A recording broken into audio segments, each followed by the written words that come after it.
Dun, dun, dun, dun. Can you hear me now? Yeah. Bum, bum, bum, bum, bum.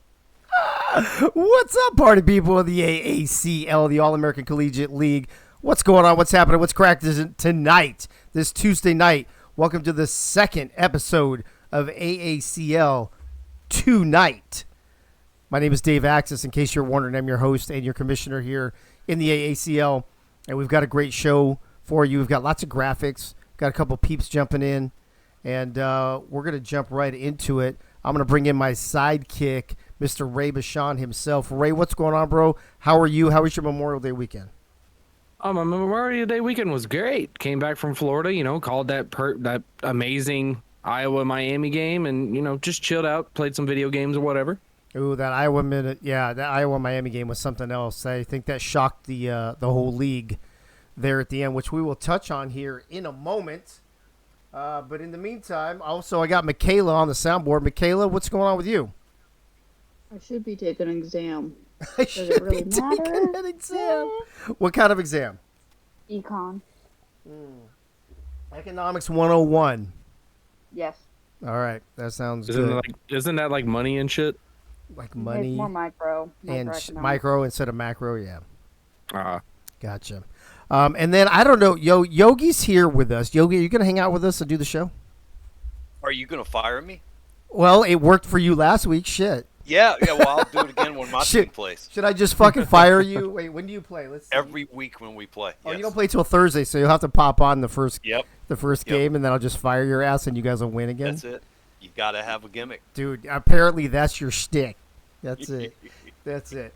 All right, so folks, here we go. We're gonna try really hard not to go over. Goals official is rating with a party of 22.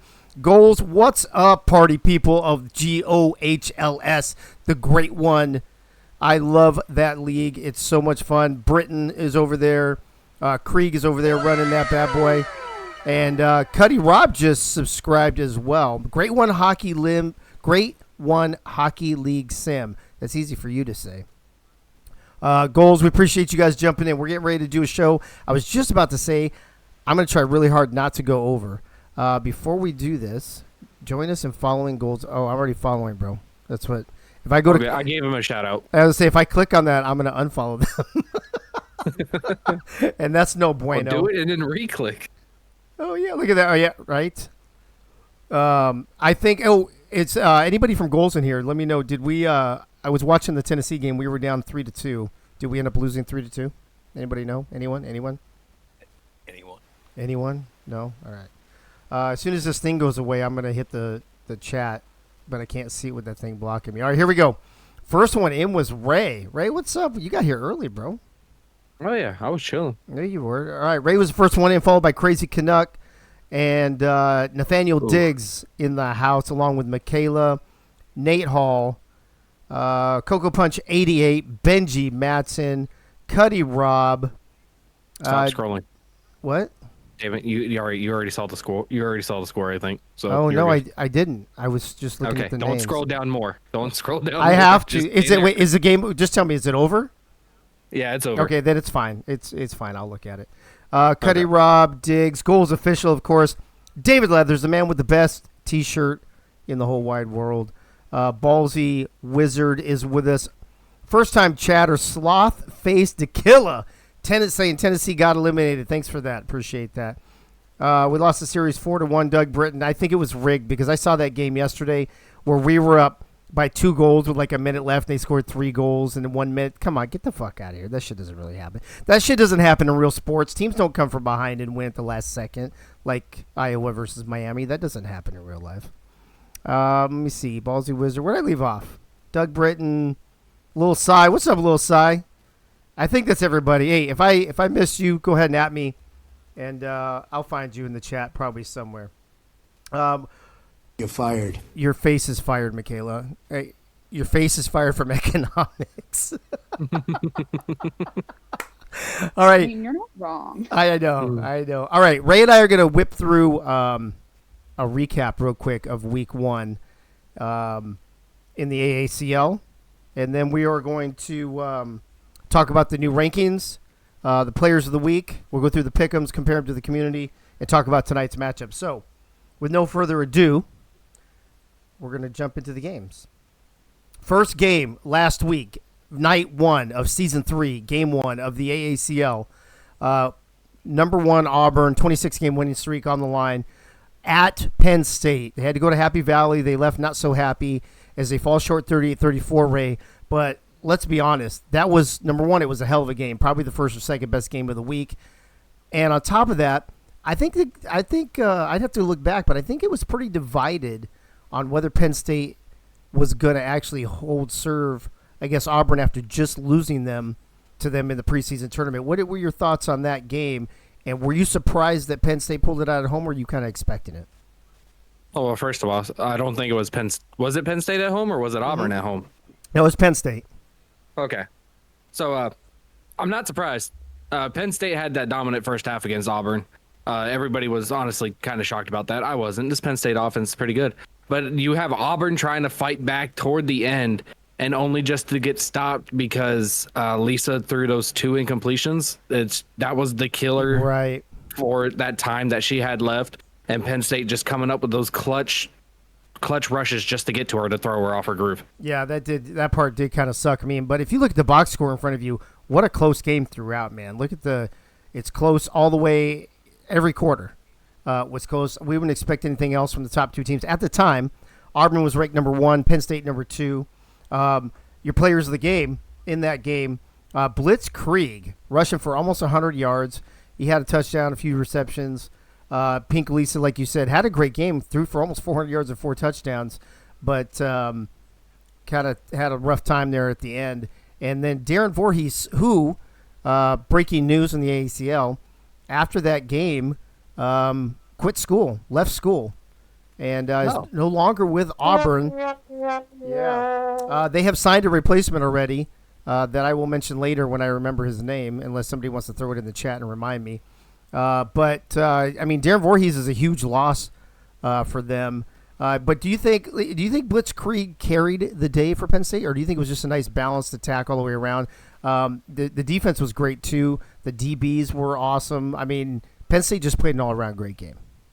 Yeah, pretty much. It was pretty much a shared effort throughout everybody on that team. The defense did its job. It rushed Lisa, like I said before. Blitzkrieg putting the running game on his back, as you see, 14 carries for 92 yards and a touchdown. Also getting in that passing game as well. It was just an all-out, just perfection from playbook to field from Penn State. It really was. That was that was the first game here for season 3 in the AACL. That same night, immediately following that game, we had a rematch from the preseason tournament, or another rematch from the preseason tournament, I might add.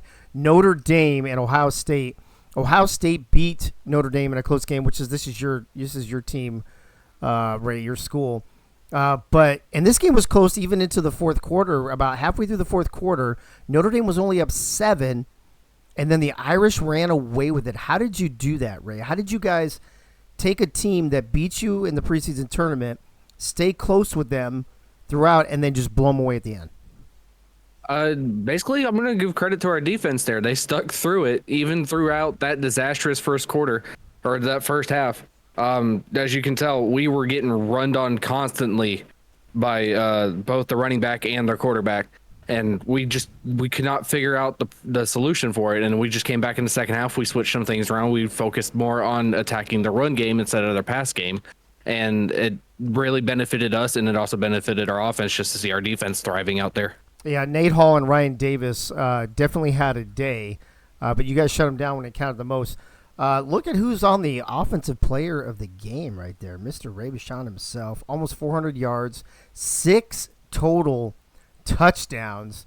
And then the only other human on the board, P. Fedor, outstanding. 6 tackles, 5 tackles for loss, 3 sacks, and forced 2 fumbles, I believe. Ray, correct me if I'm wrong, but I think one of those you guys recovered and one Ohio State recovered, if I'm not mistaken. I believe so, yes. Let's talk about Pete Fedora and talk about Ohio State. Ohio State gets a lot of play with Ryan Davis and Nate on the offensive side, but on the defensive side, Pete Fedora, one of the finalists last season for defensive end of the year. I think she finished 3rd or 4th, just outside of the hardware, if you will. Talk about playing against a player of her caliber in her second season now. Is that a segue to me or? Yeah, that you're the only one I'm talking to right now. Okay. Yeah. P. Fedor. I love my defensive linemen. As obvious, I'm a Steeler fan, so I'm a huge defensive lineman man because of T.J. Watt, James Harrison, all them wonderful greats over there in the Steel Country. I'm looking at that stat line from P. Fedor, and my God, five of the tackles for a loss. Just dropped them behind probably me, Lil Cy, and some wide receivers. Obviously, all the sacks were on me. That she hits hard, and then just 2 forced fumbles. It's just like it's a beast on that line for Ohio State. They have to run it through her. Let me bring Yogi in here for a minute. Yogi, what an incredible opening night we had for season 3. These 2 games that we just talked about here, including the first AACL TueNight show last week as well. As you see what we're doing here in season 3 compared to how we started in season 1, what kind of goes through your mind? And do you think we're just batshit crazy, or do you like what's going on here? You couldn't have scripted it to opening 2 games any better. I mean, goodness gracious. Just getting the blood boiling. I just think you're honing in on something here. We got a good progression system, with the nil money. Everybody's got a chance once you build them out. You can take a walk-on, and like we did last week, and walk-ons came on the field and produced right away. So I think we're on to something here.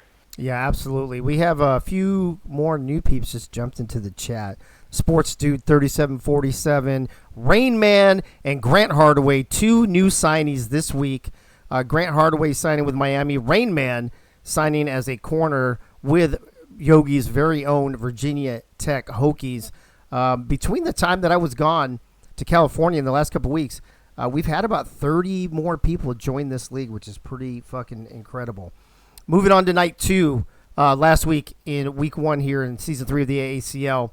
And this is the game I'm going to talk to Yogi more about too. We talked a lot of shit, Ray, on this very show 1 week ago about a very specific player named Chevy Monte Carlo, and he pretty much told us all to go fuck ourselves in this game.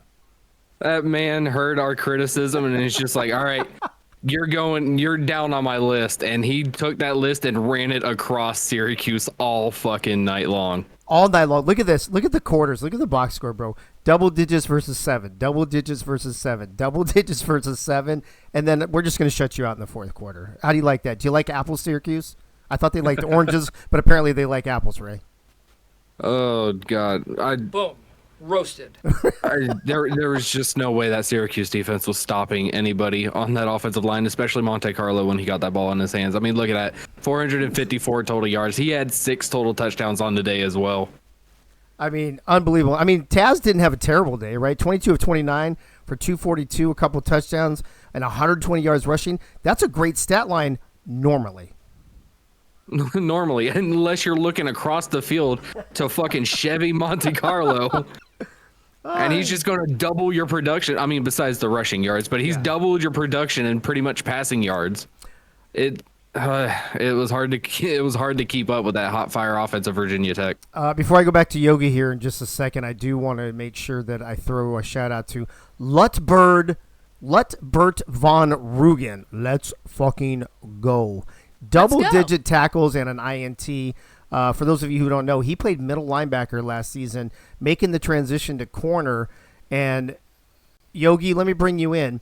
First of all, the transition for Lutbert from middle linebacker to corner is not an easy thing. I heard he had to lose some weight over there in Syracuse or whatever. I'm sure he was someone you guys had on your radar to maybe try and pick on, but it didn't work. But also talk about Chevy Monte Carlo. And did he like pin stuff up in the locker room after our show last week, or how did that go down? Well, Lutbert, we knew he was a hitter at linebacker, so we were kind of worried about him at cornerback. If he carried that same aggressiveness that he had at linebacker to cornerback, he was going to be a problem. And he was. He had 10 tackles and he had their interception. He was all over the field. But what about that walk-on Keonta Jenkins? Yeah. At strong safety. Not bad. 12 tackles, 4 for loss, and a forced fumble. He was all over the place. Now, Chevy, in the preseason tournament, when we ran the Air Force offense because we had 0 wide receivers on the field, he was not a happy camper. we promised to get him something. We got him something, and he balled out when we gave him some players out there. I couldn't be more proud of him. And yeah, he's still, that head's kind of swollen. I bet it The is. one on top of his shoulders. Heyo, dun Heyo. Heyo. Yes, Twiggy. I thought I put it in. Let me double check. Did I put it in the alerts that we're live? Yeah, I put it in there. So real quick, just a simple, straightforward question, Yogi. Is literally the only difference the two things that you just mentioned? You got him a couple wide receivers and you changed up the playbook? That was it? And we got some players on defense too. We picked up 5 walk-ons last week. Oh, that's right. That's right. So we had 2 on defense and 3 on offense, and it just made a huge difference. You had a real body there at both wide receiver positions and the tight end. It opened things up. All right. Well, that was the first game of night 2 last week, week 1 here, season 3 of the AACL. What was considered, Ray, the prime time game of the week, that Wednesday night slot at 8:30 p.m., a rematch, a great game in the preseason tournament between Nebraska and LSU, where Nebraska goes into LSU and beats them. And we knew LSU would have revenge on their mind, but did you think they would have this much revenge on their mind? Oh man, I said it last two night. I said LSU had that revenge and they were going to go out there and do exactly what they did. And look at that, perfect 10s across the board throughout the entire game from Perfect 10 LSU. from every judge. A perfect 10 from the first quarter judge. A perfect 10 from the second quarter judge. I guess the good thing the Russian judge didn't show up is all I'm saying, bro. Holy shit! I didn't even know. The Russian judge was overtime. Game was 0. Right? The Russian judge was judging Nebraska in the first 2 quarters. Fuck. This was ugly, bro. It was ugly early. I mean, talk about consistency. Larry Ballin was doing exactly that, and Brute Bandit, your season 2 running back of the year, didn't really do that much except for rush for like almost 300 yards. You think is that like a big deal in this league? You think? Do you think? Rushing almost 300 yards and only putting like 8 yards over 100? Dude, it was so terrible. Passing? Here's the thing, though. How do you pass for? Let me look at this. Let me go back to the screen. How do you rush for almost 300 yards for LSU and your offensive player of the game is your fucking kicker? They just couldn't figure it out. I mean, they split. I guess you split like 150 each between the quarterback and the running back, and it's just like, well, what's the fucking difference? Here's the kicker. He kicked a 53-yard field goal. So fuck it. Why not? He was perfect throughout the day. 4 for 4 on regulars. Yeah. 4 for 4 on the extra points. Long of 53 is no joke. That 50 to 55 range here, I think the record, I know we've talked about a lot, Michaela. What did we decide? It was 55 or 56, so it's within a few yards of that. Yogi, the only bright spot of this whole fucking game for Nebraska was that very amazingly, handsomely fucking talented wide receiver, Dave Axis Jr. He played? And he finally decided to show up again. You got to remember, though, the kicker was 4 points in every quarter. Yeah. He was consistent. 4, 4, Yeah. 4, 4. Yeah. You know what? He earned it. Fuck that guy. That's all I got to say. fuck that guy. Jaquiz Garfield the freshman with a solid game. He only had 2 tackles, but he had a tackle for loss, a sack, and a forced fumble. And, of course, Lasha picking off our QB 2 times that we don't really need to spend a lot of time in that. So let's move on to the last game. Brooke was seeing ghosts out there. Brooke, yeah. Moving on to the last game of night 2 last week, Wednesday night. Ray, this was another one that I thought was going to be closer. Like, Kansas beat Alabama in the preseason tournament, so this was another rematch of that. But did you see them coming out to go up 34-7 at halftime and really never look back? And Dave, I'm not going to lie to you. I think, when did this game happen? Was this the last game? The last game Wednesday night. Okay. Probably. I'm not gonna lie to you. I probably didn't really pay much attention to this game because I was resting my voice after that chaotic. Oh, right. A chaotic Nebraska LSU game. God, that was a close game. But with this one, yeah. With this one, it seems like Alabama just basically said, "Fuck our running backs. We're passing all day long," and that's what they did for almost 450 yards. And they still couldn't get the job done against Kansas behind their almost 400 rushing yards of the day. Here's the thing, Yogi. Let me ask you this too. Now, Bama in hindsight, and again, not to take anything away from Kansas, because Kansas crushed it last week. There was a minor issue with Alabama's roster that we didn't find out about till afterwards. So Bama should be better this week. So much like Virginia Tech between the preseason tournament and week 1, making some changes, do you expect to see a better effort from Alabama here in week 2? I do. It looked like they turned it around in the second half, but it was just too late. Yeah, I mean, they won the second half, basically, right, Yeah. by 10 points.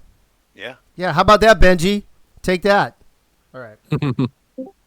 Moving on to our last night of opening week here in week 3. Oh, fuck, I guess we should talk about the players. Everywhere. Do we have to? I mean, I guess we have to. Whatever. Hey, you know what I love though? I love when I see a graphic like this and they all have apostrophes at the end of their name, showing that all 4 are human players. Howitzer runs a lot, only 136 yards passing, Ray, but he was very efficient, 15 of 19. But he did most of his damage on the ground, 148 carries and 3 total touchdowns. But look at Dave everywhere in a loss. He throws for 436 yards and 4 total touchdowns. If I'm just looking at this stat sheet, I'm thinking Alabama probably won this game. Yeah, pretty much. I mean, anybody who throws for almost 450 yards compared to the other quarterback that only went 136, pretty much only had like maybe 300 yards of total offense based on his quarterback alone. He already beat him like 130 something yards already off of that. You would think Alabama had this game in the bag. And not even that, but even if I said, oh, Kansas squeaked out, you'd be like, okay, I can see that. But to say that Kansas jumped out to a huge lead and never really even looked back, so. Yeah. You could say the same thing about the defense too. I mean, you got Anthony Anderson right there, 7 tackles for two for a loss and an interception. You'd be like, okay, pretty good game, probably in a loss. You go over to Drake Babineau, he's got 7 tackles, 3 for a loss, 3 ATKs, and then he also took down the quarterback twice. You think, damn, that Alabama defense was stopping Yeah. the Kansas offense. The only thing I can think of here, Ray, is that Alabama got all their stats in the second half, but that's probably the case. But moving on to the last night of last week 1 here in the AACL for season 3. UNLV in Missouri, which the graphic doesn't even look at. That's a great tease. Do you like that? I'm just like, fuck it. I'm not even going to show you the fucking score. Fuck you guys. Another rematch, Ray, which we had a lot of them in week 1 from the preseason tournament. This was the game, if you remember, in the preseason tournament where UNLV goes into Missouri and upsets them in overtime, the first of 2 overtime games in the preseason tournament. They didn't need overtime this time. What was wrong with Missouri? Kind of anemic on the scoring. If you look at the box score, they put up a donut, only a field goal in one and 2 field goals in another. What's going on with Missouri, or is UNLV just that impressive? I mean, UNLV, that's a fresh new team, and they were hungry even after that overtime loss. That overtime win. They did get the win. It was way too close for their comfort back in the preseason, so they decided to have that chip on their shoulder and be like, Missouri, you ain't doing shit to us all game. Yeah, so if you remember in the preseason tournament, Robo, for UNLV, the quarterback, threw for over 500 yards in all 3 of their games, right? Yeah. I don't remember what his stats were for this game off the top of my head, but look who took the lead. Maybe this is the difference right here. Maybe Missouri's like, let's shut down Robo, and Fillmore Slim's all, I got you, and rushes for 217 yards and 2 touchdowns. Well, I mean, they did shut down Robo because Robo got out after the first quarter. He got what? He was out after the first quarter. He was injured. Oh, he got injured? But didn't he come? He came back, though, right? No, they went with the backup. Really? Well, there's your answer. So Fillmore Slim had no choice, Ray, but to carry the load on this, and he did a hell of a job. He basically did. Like over 200 yards on 26 carries. I'm no mathematician, so somebody's going to have to get a yard per carry for me. But honestly, 2 touchdowns, 12 points for him right there. A hell of a running stat. Yeah, I want to say that's got to be like 9 yards a carry or some ridiculous shit. It's like over that. 7. It's over 7 for sure. Yeah, 7.4. You know, a couple of these guys, Yogi came from Virginia Tech. You lost Doug Britton, because he became an AD. Robo decides to go over there with him, and those are the holes you had to fill, obviously, which we talked about a few minutes ago. But so you're no stranger to transfer. So let's talk about a transfer here at the bottom left of your screen. Peter McLongfellow transfers from Indiana. He was already a beast there. He was in the defensive end conversation last season. I think he finished 4th or 5th in the voting. His first game in an entire new situation, place to play, puts up 5 tackles, 4 tackles for loss, and gets to the quarterback 3 times. Is he just that good of a player, or does maybe the UNLV defense fit him? What do you think about Peter McLongfellow? Isn't he the cousin of I Knew Chad Would Quit? I thought I read something about that when we were looking at transfers. I could be wrong, but yeah, he had an impressive first outing. I think I thought he looked good. I thought he fit in well, and I think that helped them win every quarter of that game. Yeah, I think he's also related to Jason Miller, if I'm not mistaken. Hey-o. But and then lastly, JoJo Rock, the freshman, with 3 interceptions. Ray, not many times in this league do you see a walk-on freshman put up 3 interceptions in his first game. That is impressive. Probably, I'm thinking big things to see from this guy. Yeah, pretty big things. I mean, your first game, your first regular season game, walking on to this team, you grab a trifecta, you grab that hat trick, and you think it's all ecstatic and everything. You would think that you were the heart and soul of that defense, but honestly, that just wasn't enough. Even though you had those 3 interceptions, you only put up 3 tackles on that field, and you got to do more if you want your team to win. Yeah, and from what I read in the broadcast report, they said he would have had more tackles than that, but he was just coming in off of flag football, and he was looking for flags to pull. Well, that's terrible.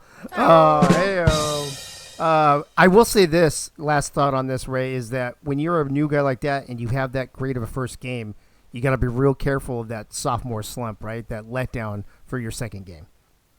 Oh, yeah, trust me. I'm fighting that sophomore slump. in a whole season? Yeah.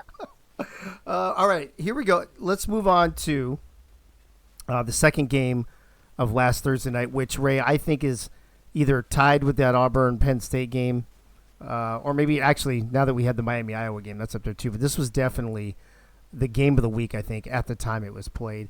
A back-and-forth game. Everybody was on the edge of their seat. I think this was the game that had the second highest viewership last week out of all of the games. Tennessee and Florida. Tennessee was leading Florida in the preseason tournament. Florida came back to beat them, and I think they beat them by like maybe 10 or something like that. This game was actually at Neyland Stadium, so Tennessee did have home field advantage. Did this game turn out the way you thought, or did you expect your old team to kind of have more of a revenge factor, a la Virginia Tech or somebody? I never expected any revenge factor or anything. I knew as soon as this game was set and where it was set that this would be one of the top games of that week. There was that time in the preseason. I mean, we just beat Florida. I was a little hyped up. I wanted to break the Florida head. No big deal, right? Just doing Florida things. I mean, I even went down to Florida and just to embrace my inner Florida man. But all respect to Florida. I loved playing for them. I loved playing in the Swamp. The Swamp is probably one of my favorite stadiums ever to be in. For them to go out there and put up 14 straight, only to fall short in the fourth quarter because everybody was gassed and tired from all the scoring after scoring after scoring. This was a competitive game from start to finish. And Florida, unfortunately, just had a little bit more gas than Tennessee did. Yeah, and it was it was a fun game to watch. It was an amazing game to watch. And these quarterbacks threw up stats. The ball was being slinging all over the place. Dangerfield threw for almost 500 yards and 4 touchdowns. And Tommy Tebow almost 400 yards and 5 touchdowns. A little game of anything you can do, I can do better. Yogi, not a classic SEC matchup like we expect. This looked more like Pac-12 after dark in this game. Yeah, no doubt about it. There was no defense in this game, but it was a thriller. Definitely a thriller. James Klein adding 14 tackles and a tackle for loss, which is just outstanding in his sophomore year, moving over from Navy with a bunch of those guys. Ray, your final take on these players of the game and this game as a whole before we move on to the last one. I'm surprised Tommy Tebow threw like some touchdowns and also ran in some, because my time in Florida, all he wanted to do was throw interceptions. But honestly, if your defensive player of the game over there only has 2 tackles and an interception, you need to fix that defense ASAP. Yeah, that could be. I was expecting a different name here too. I was thinking I was waiting to see McNamerson or somebody like that on there. This to see a generic was a little surprising. But anyway, Tennessee takes care of business at Neyland, which takes us to our last game of week 1, which for those of you who were not around, it had to be postponed a couple days due to a roster issue. It was a hell of a game. Miami, I thought, had it in the bag till the end. Iowa wins it with like 20, 30 seconds left. Miami has that 20 or 30 seconds left on the clock and 3 timeouts. They refuse to use them for some reason. And then as soon as the game's over, before we can get to stats, the power goes out in the stadium, the lights go out, everything's black, and we got no stats for the game. So this, along with, I would say, the Auburn-Penn State game and that Florida-Tennessee game, Ray, I would say this would be up there in the top 3 games of the week. Agree or disagree? Fucking agree. If not one of the best games to watch, and not only because I was commentating that along with Benji. That game was a thriller. You talked about a thriller in Florida. This game just had everything to it. A big lead for Miami throughout 3 quarters, just for the Hawkeyes to come back and storm down the field multiple times. Not just one time, though. They threw that ball down the field, not to like one open receiver, but it was like 3 different times they had an open receiver down that damn field, and Miami just never had an answer for it whatsoever. Yeah, so one of the things I'm a little bummed about in this game, Yogi, is that, was it Ethan Flowers? Who was the receiver? No, it was Forge. Stephon Forge probably had almost 200 yards receiving, and we're not going to get to see it, unfortunately, because of the power outage. But he's right. The only one that I got, at least for right now, was your player of the game, which was Marco Swift, who threw for 428 yards, 4 touchdowns. I think Stephon Forge had almost 200 yards and 2 touchdowns, Yogi. This Iowa team, every season, offense has never been the problem. Defense has been the problem, right? And if you look at this, let me take this off for a second, go back to the last screen. They still gave up 44 points, so obviously their offense is still clicking. They do something right, but Iowa has to do something about that defense, bro. Yeah, they can't count on that offense to put up 45 every week, and they gave up too much. But from what I heard, the Miami coach is still at the microphone saying they are who we thought they were. We let them off the hook. You know, that sounds like an Art Vandelay thing to say, doesn't it? Here's the more impressive thing. I mean, you can say what you want about the defense. The Iowa Hawkeyes offense stormed back into this game without a Swift. They lost Jaden Swift. Oh, that's right. Jaden Swift got hurt. You're right. In the first quarter, he was going to be out for 2 quarters. He came back after halftime, ran a couple plays, then he got knocked out with a concussion. So you had Van Halen back there trying to do the runs, and Marco Swift got tired of seeing 2, 3, 4 yard pickups by him every single time. Either that or getting dropped back. So he said, I'm doing it myself. I'm putting this team on my back, and that's exactly what he did to win this game. I mean, he just said, somebody get open. I mean, yeah, and Ray, I lost count, but there had to be at least 4 of those 50-plus yard passes down the sideline between Stephon Forge and I think it was Flowers had another one. I think Cornhub had most of the mid-range stuff, but I mean, what a receiving core they have over there right now. Speaking of Cornhub, he had that amazing kickoff return too in this game. Oh, that's right. That's right. I mean, dude, Iowa, let's pause just for a second and say, Ray, last Tuesday, 1 week ago today, we ran Wink through the ringer a little bit for his ridiculous rankings where he had Iowa in the top 10. Did Iowa look like a top 10 team there in the second half last week? In the second, I'm not even going to go to full second half. In the fourth quarter, they looked like a top 10 team. First 1 through 3, they're not even in the conversation. They are, yeah. I would agree with that. And to be honest with you, I think Miami's right there on the cusp too. I mean, to lose that game only by 1 point, I don't see a lot of separation between those teams, and possibly one or both of them at least hanging around somewhere around that top 10. Speaking of which, let's move on to our new rankings. I'm trying to be very careful here because I don't want to give any spoilers away.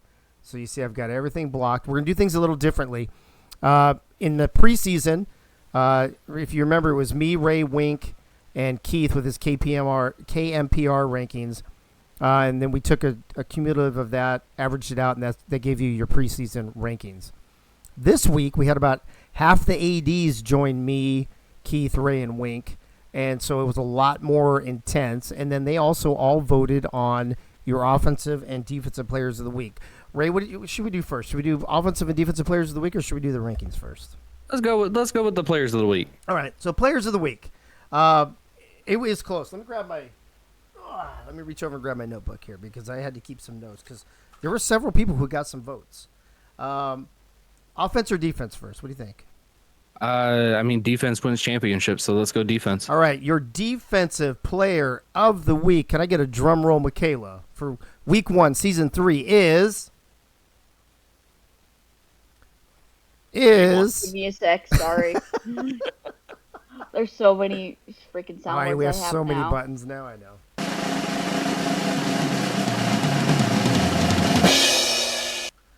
P. Fedor, defensive end. Ray, we talked about her 6 tackles, 5 tackles for loss, 3 sacks, 2 forced fumbles.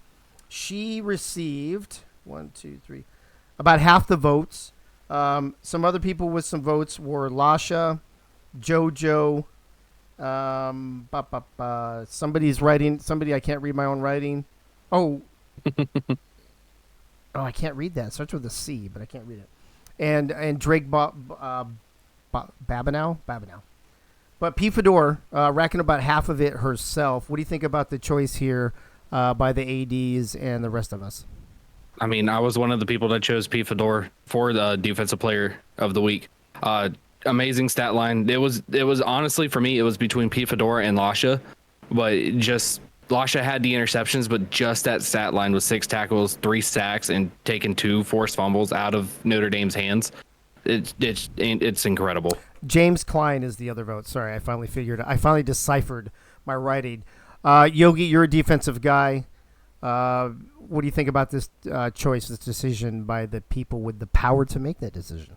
I had a hard time picking between Fedor and JoJo. It was close. Yeah. 'Cause 3 interceptions is tough to beat. Right? Yeah. I can't argue that choice at all. All right. Well, P. Fedor, congrats. Also, congrats to Drake, Lasha, JoJo, and James Klein for your votes as well. Offensive Player of the Week for Season 3, Week 1 here in the AACL is...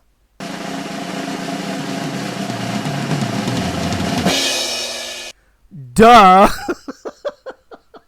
There it is! Like, could it have been anyone else? Same thing.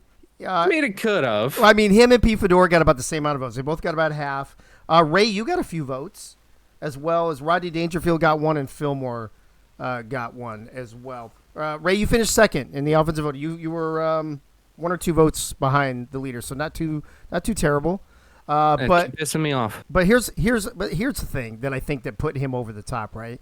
It wasn't the fact that he threw for 454 yards and had 6 touchdowns and all that shit. I think it was the pressure of the way he performed in the preseason tournament and us here in the booth and the media, whatever, kind of piling on him. I think that kind of puts him over the top. What do you think about that? I mean, pressure. Anybody knows anything about pressure? It's me. Do you now? Do you? Oh, hell yeah, man. Pressure all my life. Okay. I mean, to go out there, only throw 8 incompletions, pretty much run that entire team on your back, 454 yards, 6 total touchdowns on the day. He was basically the offense for Virginia Tech that night, and it was remarkable. Even I voted for him. I think I voted for him as well, actually. Yogi, congrats on your quarterback, who we talked about earlier, winning Offensive Player of the Week in Week 1. Are you surprised, or were you expecting it, or are you just happy for him? I know Chevy Monte Carlo, the pressure's on and people are piling on. It excites him, and he rose to the occasion. Hey-yo, that's what she said. But you got to remember, 3 of those incompletions were throwaways, so he was 30 or 35, really. Yeah. I mean, it was incredible. He promised if I got him some bodies out there, he would perform, and I'd be doggone if he didn't. Yeah, he definitely did. All right, so that brings us to, we're going to talk about the rankings for a few minutes, then we're going to do our pick'ems. As we do our pick'ems, we'll talk about the matchups this week. We've got about, we're good. We're 17 minutes. We're good. Yeah, we're a lot better this week on time. Oh, yeah. A lot better. We don't have Wink. And his road noise. What was that? What? I can't hear you. Okay. So if you guys remember, KMPR, Keith's method of power rankings, he actually does it with data and stats, where the rest of us We just do it. It's like eye camper. test and whatever, right? The camper. So KMPR in Cincinnati. No, KMPR in what city does he live in, Michaela? Lee Summit. What is it? Lee Summit. Summit. Yeah, I don't like that. KMPR in Cincinnati. Sounds a lot better. It sounds a lot better. Just change his city every week. KMPR in Cleveland. In Blacksburg, Virginia. All right. Let me get a drum roll because I'm not going to go through them like one at a time. I'm just gonna blow them up and we'll talk about them. I got to make sure I do the right one. There it is, right there. All right. Your KMPR top 10, and then just reminder, about half the ads, myself, Ray, and Keith voting on this. We take all of those votes, including the KMPR, and we average them out and do all that economic stuff that Michaela was talking about earlier. So let's see who KMPR has in their new power ranking top 10.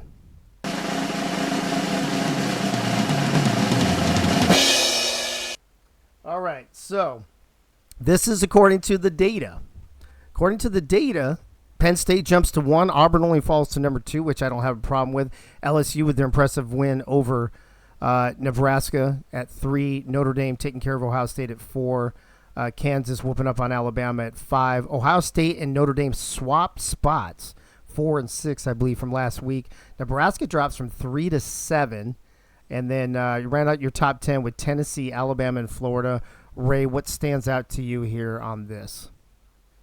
Honestly, Auburn only dropping down to 2. Even though, it was a close game, and you got to give credit, Auburn did try to fight back.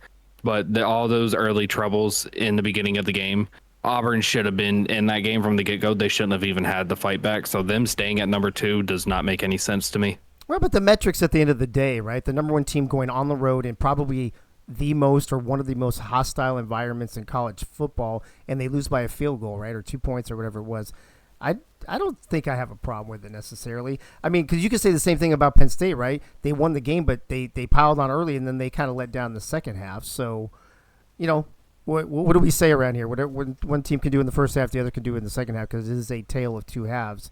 Anything else on there? Kind of. I understand why LSU's 3. Notre Dame 4 being fine with me. Florida staying in the top 10. I mean, a close game as well. On the road also. On the road also, I will give them that. Honestly, Alabama still being in the top 10 still kind of irks me too. That one, yeah. So we're going to have to ask Keith about that later. The thing that surprises me the most, to be honest with you, is Nebraska remaining in the top 10 after getting their ass whooped so bad. But I guess we'll have to ask Keith about that. Talk about it. I know we don't have to talk about it. What jumps out? We did earlier. And then so I'm sorry, Yogi, go ahead. You got 3 or 4 1-0 teams in the bottom 6. So they didn't get rewarded a lot for their wins. Yeah. I mean, I think the interesting thing is, Yogi, after week 1 in a small league like this where there's only 16 teams, is it just kind of a foregone conclusion that the 8 teams that actually won will be ranked in the top 10 above the 8 teams that lost? It's never a foregone conclusion.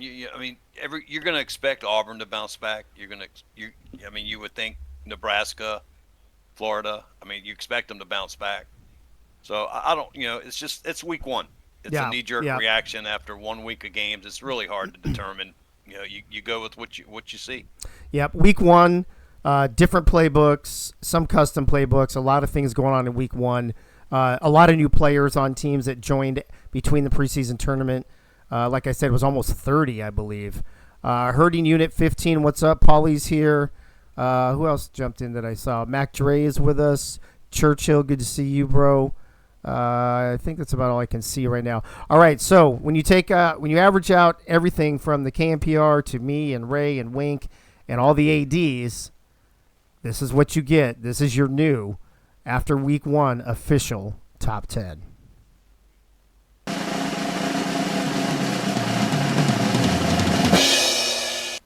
There it is. Now, I want to see how it compares side by side, Ray and Yogi. Penn State, look at Auburn. Auburn drops to 3. I'm a little surprised by that. I personally had Auburn at 2. I think that, the road, like I described a minute ago, going on the road in a tough environment, losing like that, I don't think it they shouldn't drop very much anyway. Notre Dame at 4 still. So Auburn else you switched. Notre Dame there. Kansas steady. Tennessee at 6 surprises me a little bit. What do you think about that, Ray? Honestly, they honestly deserve it. Went at home and fucking just dominated the entire game. It pretty much. So they honestly deserve to be up there and near the top 5. Yep, Booger Conway and Rain Man, good to see you guys in the chat. Yogi, I was high on UNLV before the season. They did win. They get rewarded by getting becoming the 7th ranked team here in week 2. You think that's a good spot for them? I think it's a good spot. And on the second, the week 1 official, you got 3 of the teams that I was talking about being in the bottom 6 got rewarded and moved up to the top 10. Yeah, Virginia, Iowa and Virginia Tech, all 3. And UNLV, they're at 7 as well. Ohio State drops from 4. I believe they were 4 to 8. Iowa jumps in at 9, and Virginia Tech rounds out top 10. Anything stand out, or do you have any issues with anything you see here, Ray? Honestly, it still do. I mean, going from my list and going to what the official list is now, I mean, I had Virginia Tech at 9, so if them being at 10, that's fine. Honestly, after Miami lost that close game, it was just my top 10, my bottom toward the top 10, toward the bottom was just completely fucked. Nebraska not being in the top 10 kind of surprises me. I mean, they did have a terrible game first and foremost, but still, not them being in the top 10 just makes no sense to me. Ohio State dropping down that much, I don't see why they deserve that much of a drop off, and why Ohio State dropping off by that much, but Notre Dame only jumping up by a little. 2. So you were at 6, right?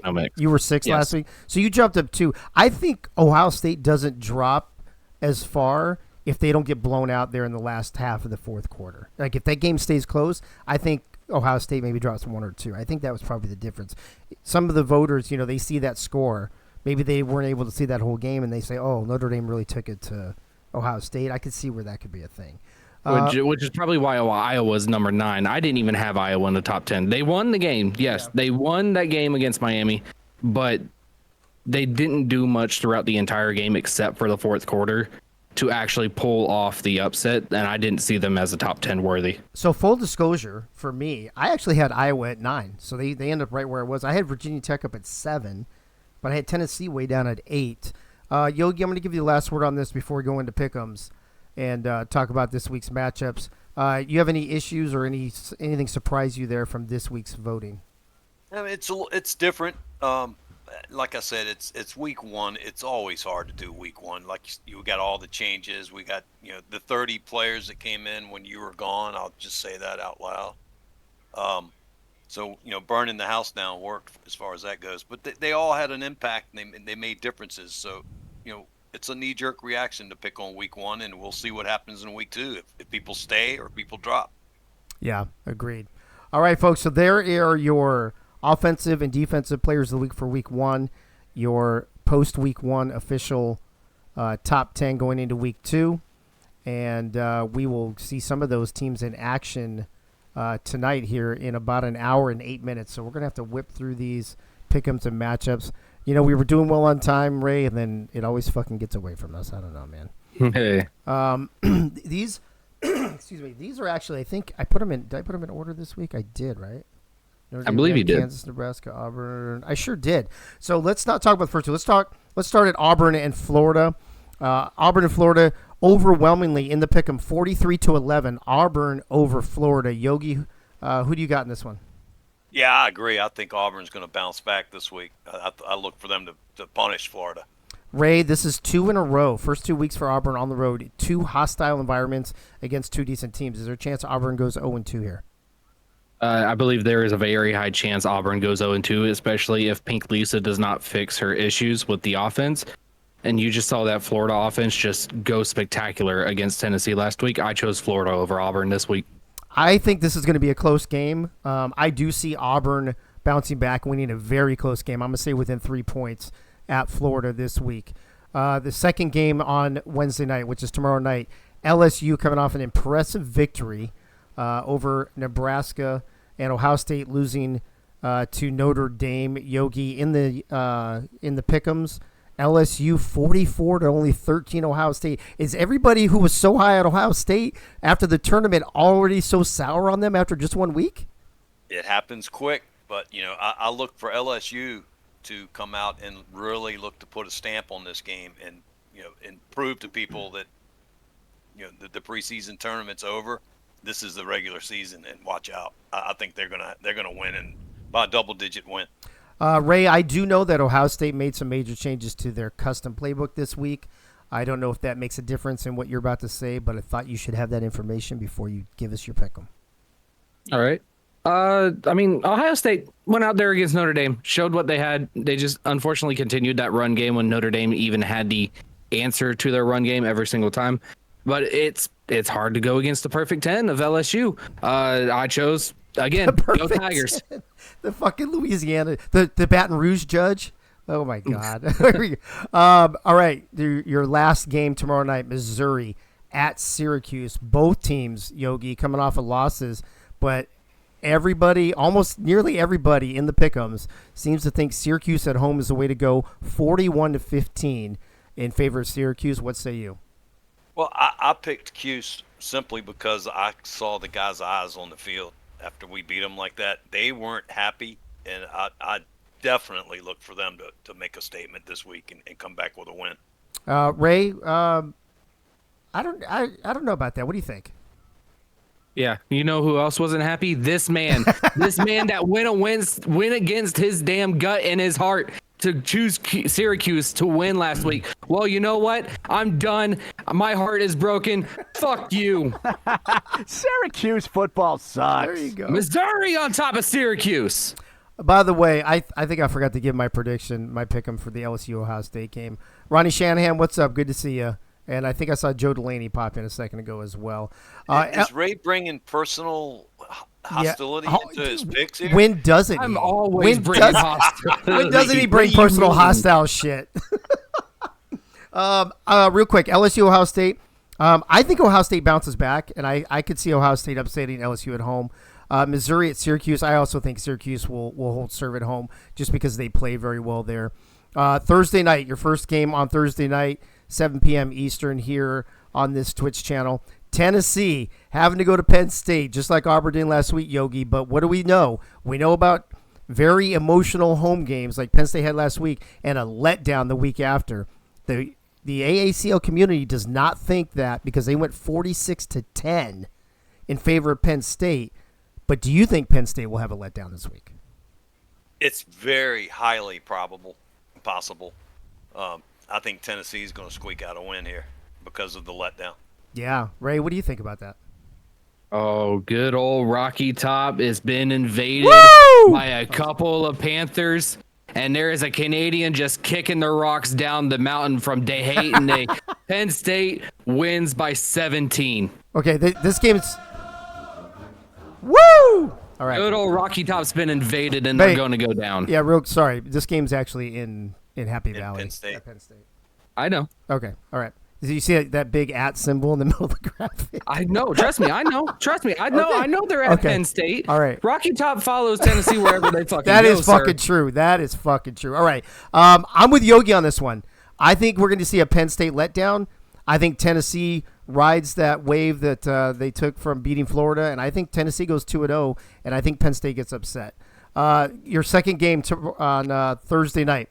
UNLV, the team that I've been the highest on in the preseason as a dark horse upset team, playing at Miami, another dark horse potential upset team, who just coming off a very bitter loss, Yogi, and UNLV riding high off their victory. How do you see this one going down? Oh, I'm sorry, real quick. This one's a little closer, 35-21, AACL community taking Miami. Well, you're going to find out if UNLV is for real. But the one thing that I see in this game is their defense. Even though Miami was high-powered and put up a lot of points, their defense is going to give Miami some fits. But I got to go with Miami bouncing back once again at home and making it's 0-2 or 1-1, and I know which way they want to go. real quick, Ray, before we get to you, I wanted to let everybody know the reason Miami and Iowa were playing at the end of this week, I purposely put them at the end of the schedule to give them more prep time since they had to wait till Sunday night to play their game. We'll go back to like normal scheduling next week. But that being said, UNLV at Miami, Ray, AACL Nation's got Miami. Who do you got? Miami broke hearts against Iowa. They had the game in their hands and they just lost it. They put the capital U in fuck for their fans. Fuck you. And honestly, UNLV is going to take that U and use it for themselves. UNLV over the Hurricanes. UNLV over the Hurricanes. Yeah, I mean, could you imagine another close game where it comes down to the wire and Miami goes 0-2 by a matter of like 3 points total or something? That's got to be devastating. I'm still high on UNLV. I'm going to ride that. I think UNLV goes into Miami and squeaks out a victory, much like I said Tennessee would do at Penn State. Last game of the week before we get to tonight's picks, and we got to pick it up. We're running low on time. I think this may end up being, Yogi, I know you're going to pick Virginia Tech, but the way that Chevy Monte Carlo played and the way that Swift played, Marco Swift played the other night, I could see this being a 50s and 60s game with each quarterback over 500 yards. This has all the potential for fireworks. AACL Nation has your team big time, 40-17. Who do you have? And, well, actually, I know you have Virginia Tech, but why? Yeah, but they're like mirror teams, and they're gonna have Jaden back, so it's gonna be a dogfight. But I see a high scoring game coming out of this. I agree with that. I think it's going to be a humongously scoring game. I think this will probably be the highest scoring game of the week. Ray, what do you think about this game and who you got? It's hard to go against Monte Carlo over there for Virginia Tech. So don't. And I'm not. Trust me. Iowa Hawkeyes, you won a close one against Miami last week. You're not going to win anything else this week. You're getting dropped by more than possibly 20 points because Monte Carlo is going to be throwing and running all over that defense. I have Virginia Tech as well. Here's the problem that's been the problem with Iowa for 3 seasons. They can put the points up, but they can't stop people. And if you can't stop people, you're probably going to get outscored every time. So I think I've got Virginia Tech in a very high-scoring game. I wouldn't be surprised to see like a 56-49 type game. I've got Virginia Tech as well. All right, tonight's games kicking off here in a little over half an hour. Whenever we go off the air, it'll be 30 minutes from there that we come back on. Just keep that in mind. So we'll probably be off by 8:05. So we'll kick off at 8:35 Eastern time. So real quick, Yogi, Notre Dame coming off a victory at home against Ohio State. Alabama making some adjustments this week after losing last week. AACL Nation overwhelmingly Notre Dame 47-11. What about you? I'm on it. It's an Irish game. I think Irish is going to come out and put a stamp on this season this week. Ray, obviously you're going to have Notre Dame. Bama, though, if you remember especially from last season, they can shit the bed one week and then crush you the next. I'm sure you guys have game plan for it, and I'm sure you're picking Notre Dame, but tell me why you think you guys will handle Bama. Okay, first and foremost, you don't say who I pick. All right? I just said it. It's already on tape, bro. It's already written. It's already in the Library of Congress. I am unbiased in these pick'ems, and just like Pat McAfee in the SEC championship, had everybody thinking he was going to choose Georgia, motherfucker. I'm not Pat McAfee. Notre Dame. Pat McAfee didn't go to Georgia, bro. Just saying. Did you? Okay. I muted you, bro. Seriously. What? I didn't mute you. Pat McAfee. McAfee. Dude, I did not mute you. He sung Pat McAfee during the SEC championship. He sung the Georgia fight song toward the fans, made him thinking he was going to choose Georgia to win, and then I saw it. And turned around and chose Alabama. That's what I was trying to make it seem like. I'm not Pat McAfee. Are you prepping us that you're going to sing the Notre Dame fight song for us right now? You can no. I'm going with Notre Dame, not just because they are my team, but just because I love seeing the tears roll on Bama's faces. Roll, tears, roll. Roll, tears, roll. Listen, I'm no Alabama fan either. I will tell you this, though. I don't think Notre Dame's going to roll Bama the way that Ray is talking. I don't think they're going to roll them the way they rolled Ohio State in the last half of that fourth quarter or the way that Bama got rolled last week. I think you're going to see the Bama team that comes to fight. I think it'll be a closer game. It'll still probably be like 7-10 points. Don't think it'll be a blowout, but I do agree. I think Notre Dame will be victorious. And then the last thing we're going to talk about tonight, Kansas at Nebraska. Yogi, that's the last game tonight. This is the closest pick 'em we have this week. By 10, 35-25, Nebraska. What do you think about that? Are you surprised by that? And who are you picking tonight? No, because I think everybody's thinking it's going to be a closer game and the home field's going to prevail. Yeah, there's that, I guess. But I mean, Nebraska Didn't last week. I was gonna say we were at home against LSU and we shit the bed. Perfect 10. Was Kansas at home last week? Anybody remember? They were. Yeah, against Bama. Yeah, Yes. they were. Yes. Okay. I guess, Yogi, but Kansas looked really good, Ray. I'm a little nervous about this game. Do you agree with AACL Nation or disagree? It all depends. Did Brooke and Tommy Tebow switch waters or something? Because I swear Tommy Tebow had Brooke numbers and Brooke had Tommy Tebow numbers. If they don't fuck that up,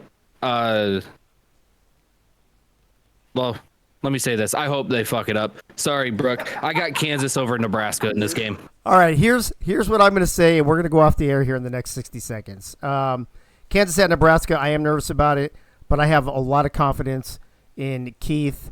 He's been burning the midnight oil this week, and I think that him doing all the research and the work and the sims and the grinding that he's been doing this week is going to help us prevail. I believe it will be a close game. I've got Nebraska by 3 tonight. And Dave Axis will give it up to Speedy Gonzalez to be player of the games because I don't want to ball hog it 2 weeks in a row. So, Speedy Gonzalez, player of the game. Nebraska by 3. We'll see you guys in about 30 minutes at 8:35, and as we kick off week 2 here in season 3 of the AACL. See you in half an hour.